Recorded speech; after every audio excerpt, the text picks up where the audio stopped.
E20 के बारे में, E20 फ्यूल के बारे में। तो हमने हमारा टारगेट जो था ना वो अचीव कर लिया है। हम चाहते हैं, देखो हमारे यहाँ पे 100% पेट्रोल गाड़ी में डालते हो और आप चलाते हो, जो कि बहुत ही ज्यादा महंगा है। हमें इंपोर्ट करवाना पड़ता है, फिर रिफाइन करना पड़ता है, फिर लोगों को देना पड़ता है। ऑलरेडी कॉस्ट आपने देखा होगा, 75 साल में 75 रुपए पहुंचा, लेकिन 75 से 106 रुपए पहुंचने में सिर्फ 10 साल लगे। ऑलरेडी बहुत महंगा होता जा रहा है। तो सरकार ने क्या किया था कि बोला था कि इसके अंदर थोड़ा सा इथेनॉल को मिक्स कर दो। तो पहले तो 5% किया, फिर 10% और अभी 20% तक इथेनॉल है जो कि ऐड कर दिया है। तो जो 20% वाला इथेनॉल पेट्रोल में मिक्स होता है उसको E20 कहते हैं, 10% वाले को E10 कहते हैं। इथेनॉल जो है वो आप बहुत सारे वेस्ट से बना सकते हो, समझ गए। और अच्छी बात यह है कि वो आपके एमिशन को भी कम करता है और आपकी कॉस्ट को भी बहुत रिड्यूस करता है। तो E20 एक फ्यूल है जो कि ब्लेंड होता है, जिसमें 20% इथेनॉल होता है, 80% गैसोलीन आपका फ्यूल होता है। ठीक है, ये अप्रैल 2025 से ही जो है आपको पेट्रोल सब जगह पे मिलना चालू हो गया था। मेजरली सब स्टेशन पे आज के टाइम पे आपको ये मिल जाएगा। पर्पस ये था कि रिड्यूस करें ऑयल के इंपोर्ट को, कट करें पोल्यूशन को, इंक्रीज करें फार्मर की इनकम। भाई ऑयल के भाई 20% ऑयल इंपोर्ट कम हो गया ना आपका, 20% यूज करते ही पोल्यूशन भी कम हो गया क्योंकि इथेनॉल करता नहीं है, कम करता है। फार्मर की इनकम बढ़ गई क्योंकि आपका इथेनॉल जो है वो शुगर केन और भी बहुत सारी चीजों से बनता है। और आत्मनिर्भर भारत यानी कि 20% आप यहीं पे बना के बेच रहे हो, तो आत्मनिर्भर भारत को भी बेनिफिट मिल गया। ठीक है, अभी गडकरी जी का कहना है कि ये पॉलिटिकल कॉन्स्पिरेसी हो रही है। पेट्रोल वाले जो लॉबी है ना, जो पेट्रोल पंप वाली है, जो पेट्रोल बेचते हैं, जिनको ज्यादा प्रॉफिट होता है पेट्रोल से, वो एक ये लॉबी है जो कि प्रमोट कर रही है कि भाई E20 से क्या होता है कि आपकी जो कार है वो एवरेज देना कम करती है, एवरेज कम देना कम करती है, और साथ में आपकी गाड़ी का डैमेज है जो कि ज्यादा होता है, इंजन का डैमेज। तो हालांकि ये बात तो फिर भी ठीक है कि भी एवरेज पे थोड़ा फर्क पड़ता है, वो ठीक है, लेकिन आपका डैमेज नहीं होता है। ये इन्होंने बोला है कि हमने जितने भी आज तक रिसर्च करी है, जितने भी चीजों में पता किया है, उसमें कभी भी ऐसा नहीं हुआ कि E20 से गाड़ी डैमेज हुई हो। ठीक है, तो पूरे बेस एक ARAI टेस्टेड उन्होंने टेस्टिंग करी है ओल्डर व्हीकल्स की, जो कि 1 लाख किलोमीटर से ज्यादा चल चुके हैं E20 के साथ में, और किसी को भी कोई डैमेज है जो कि नहीं हुआ। तो ये टेस्टिंग है जो कि ऑलरेडी करी हुई थी। हालांकि क्या यहाँ पे कंसर्न हायर मेंटेनेंस की और माइलेज ड्रॉप के हैं। ठीक है, तो गडकरी जी ने बोल दिया कि भाई माइलेज ड्रॉप तो हो सकता है, पहले गाड़ी का माइलेज इतना कम है, E20 के बाद और कम हो जाएगा तो बचेगा क्या। और pricing not in this control, लेकिन प्राइसिंग जो है ना वो इनके कंट्रोल में नहीं है, इनका ऐसा मानना है। और मेंटेनेंस भी आपको नहीं लगेगा, लेकिन हाँ थोड़ा माइलेज में ड्रॉप है जो कि आ सकता है। ठीक है, इसके अलावा एक और एलिगेशन जो गडकरी जी के ऊपर लग रहे हैं वो ये कि मेजरली जो इथेनॉल आ रहा है ना, जिन कंपनी में, जिन शुगर मिल में से आ रहा है, वो ज्यादातर इनके परिवार के द्वारा ओन करी जाती है।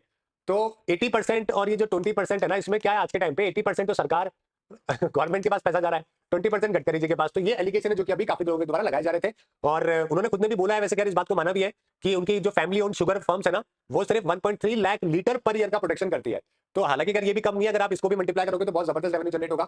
तो इन्हीं की खुद की घर की कंपनियां हैं जो कि शुगर मिल ओन करती है, और वहीं से ही सप्लाई होती है उनकी 20% की। तो ऐसा बोला जा रहा था कि आपने तो घर की कंपनियों को प्रमोट करने के लिए स्कीम लगा दी, ऐसा भी बात हो रही थी, लेकिन उन्होंने एलिगेशन को यहाँ पे रिफ्यूट किया है। ठीक है, बोला गया है कि अटल बिहारी वाजपेयी जी के टाइम पे 2001 के अंदर ये इथेनॉल ब्लेंडिंग योजना है जो कि स्टार्ट हुई थी, और उस टाइम पे जो वो ब्राजील भी गए थे गडकरी जी, और उसी टाइम पे इसकी शुरुआत करी गई थी। तो हमने अभी तक 22 लाख करोड़ रुपए जो कि ऑयल इंपोर्ट के अंदर बचाए हैं because of the ethanol blending. Alright, तो अगर आप बाकी कंट्रीज में भी देखोगे तो आपको इथेनॉल के ऊपर काम करते हुए मिलेंगे, ऐसा नहीं है कि we are the first one, है ना। तो क्या डेफिनेटली आप देखो, देश में जिनकी भी शुगर मिल से सब जगह से आ रहा है इथेनॉल, तो अब इनके घर में परिवार में से भी आ रहा है। तो 100 रुपए में से अगर 2 रुपए इनके पास भी जा रहे हैं तो भाई कंपनी घर की है, बाहर की है, तो वही बात है, रेवेन्यू तो हो ही रहा है। ठीक है, अब उसके ऊपर क्या ही कर सकते हैं मतलब। ठीक, चलिए। तो अगर आप देखोगे ऐसा नहीं है कि जस्ट बिकॉज ऑफ कि उनकी कंपनी है इसकी वजह से उन्होंने ये स्कीम ला दी है, इसकी बिल्कुल बात सही है उनकी। ये योजना बहुत पुरानी है और दुनिया के बहुत देशों ने अडॉप्ट कर रखी है ताकि पेट्रोल के फ्यूल के प्राइस को कंट्रोल कर सके। अगर आप देखोगे तो E5 सबसे पहले स्टार्ट किया गया था, है ना, इथेनॉल की ब्लेंडिंग, और ये वेस्टर्न यूरोपियन कंट्रीज के अंदर आज भी काम में ली जाती है। E10 जो है वो भी आपको यूएस में, वेस्टर्न यूरोपियन में मिलेगी। E15 भी आपको बहुत जगह यूएसए के अंदर इसके ऊपर काम स्टार्ट हो चुका है, फ्यूचर में मिलेगा। E25 आपको ब्राजील के अंदर ऑलरेडी देखने को मिलेगी, 25 वहां पे ऑलरेडी चल रहा है। ठीक है, ये रेगुलर कार के अंदर काम में आ रहा है। वैसे ही आने वाले टाइम पे आपको E85 भी देखने को मिल सकता है, जिसमें 85% जो है वो क्या होगा, इथेनॉल ही होगा, यानी कि पूरी कार इथेनॉल से चलने वाली है एक तरीके से। ये यूरोप और कल उसके अंदर आपको ये मेजरली देखने को मिलती है, समझ गए। ब्राजील के अंदर भी E100 लॉन्च कर रहे हैं लोग, जिसमें 7% वाटर और 100% इथेनॉल आपको ब्लेंड करना पड़ता है पानी के साथ में, और ये ब्राजील के अंदर है। तो ये टेक्नोलॉजी के ऊपर पूरी दुनिया में काफी काम है जो कि हो रहा है। अब इसमें बायोफ्यूल जो होते हैं ना, जिससे बायोइथेनॉल हम लोग बनाते हैं, तो बायोफ्यूल बहुत तरीके से हमारे एनर्जी के लिए काम में आते हैं, समझ गए। बायोफ्यूल की जो पहली जनरेशन थी जिसके अंदर बायोमास जो होता है, देखो कोई भी प्लांट का या जो एनिमल का वेस्ट होता है उससे हम लोग एनर्जी बना सकते हैं। तो जब सबसे पहले हमने शुगर, कॉर्न और स्टार्च से बनाना चालू किया था, तो उसको फर्स्ट जनरेशन बायोफ्यूल है जो कि हमने कहा था, उसमें से एक इथेनॉल भी हो गया। वैसे ही सेकंड जनरेशन के अंदर हमने जो क्रॉप के जो लेफ्ट ओवर होते हैं, राइस के जैसे हस्क होते हैं, है ना, वुड के चिप्स होते हैं, उससे बनाना चालू किया बायोफ्यूल एनर्जी। फिर हमने एल्गी से बनाना चालू किया, और फोर्थ जनरेशन के अंदर हम लोग इंजीनियर्ड क्रॉप लेके आ रहे हैं जिनको जीएम क्रॉप कहते हैं। जीएम क्रॉप का बेनिफिट ये है कि आप प्रोडक्शन लॉन्च कर सकते हो और फिर आप उसी से एनर्जी भी बना रहे हो। तो ये फोर्थ जनरेशन है जो कि कहते हैं। अभी तक तो हम लोग पहुंचे नहीं, अभी तक तो हम लोग यहीं पर ही है, लेकिन आने वाले दिनों के अंदर इन सब के ऊपर भी आपको काम होता हुआ मिलेगा। ठीक है, फर्स्ट जनरेशन के अंदर आपको कार्बन कंटेंट अच्छा मिलता है और थोड़ा बहुत ग्रीन हाउस गैसेस एमिशन होता है, लेकिन अगर आप देखोगे फोर्थ जनरेशन में तो कार्बन नेगेटिव है, एक तरीके से कार्बन नेगेटिव है, कोई एमिशन ही नहीं है इसके अंदर, समझ गए। बायोइथेनॉल की बात करें तो ये कॉर्न और शुगर केन से बनता है फर्मेंटेशन प्रोसेस से, और E10 जो है वो मोस्ट कॉमनली पूरी दुनिया में मेजरली काम में आता है। बायो डीजल भी बनाते हैं हम लोग, यानी कि जो डीजल है उसको भी हम लोग जो है वो बायोलॉजिकल प्लांट और एनिमल वेस्ट से बनाते हैं। तो इसमें क्या होता है, वेजिटेबल ऑयल काम में लिया जाता है, जैसे कि सोयाबीन और पाम ऑयल, या वेजिटेबल ऑयल या फिर एनिमल फैट।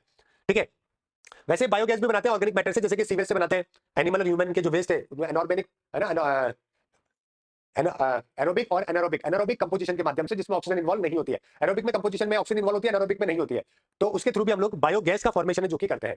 तो ये कुछ रिसेंट वर्क है जो कि ऑलरेडी बायोफ्यूल की तरफ पूरी दुनिया में हो चुका है। हमने कई सारे योजनाएं बनाई, प्रमोट किया, जैसे कि नेशनल पॉलिसी ऑन बायोफ्यूल हमने 2018 में प्रमोट करी थी, जिसमें हमने इथेनॉल ब्लेंडिंग की बात करी। कुकिंग ऑयल से भी हमने बायोडीजल बनाया, उसको भी हमने एक रूको नाम का इनिशिएटिव है जो कि लॉन्च किया। हमारा 2025-26 तक का ही प्लान था कि E20 फ्यूल है जो कि हम लोग लॉन्च कर दें, तो इसका प्रोग्राम करना था EBP, ethanol blended petrol program. इसके ऊपर हमने शुगर मिल को इंसेंटिव भी दिया, इसलिए हमने उसको इंटरेस्ट सबवेंशन स्कीम है जो कि नाम दिया था।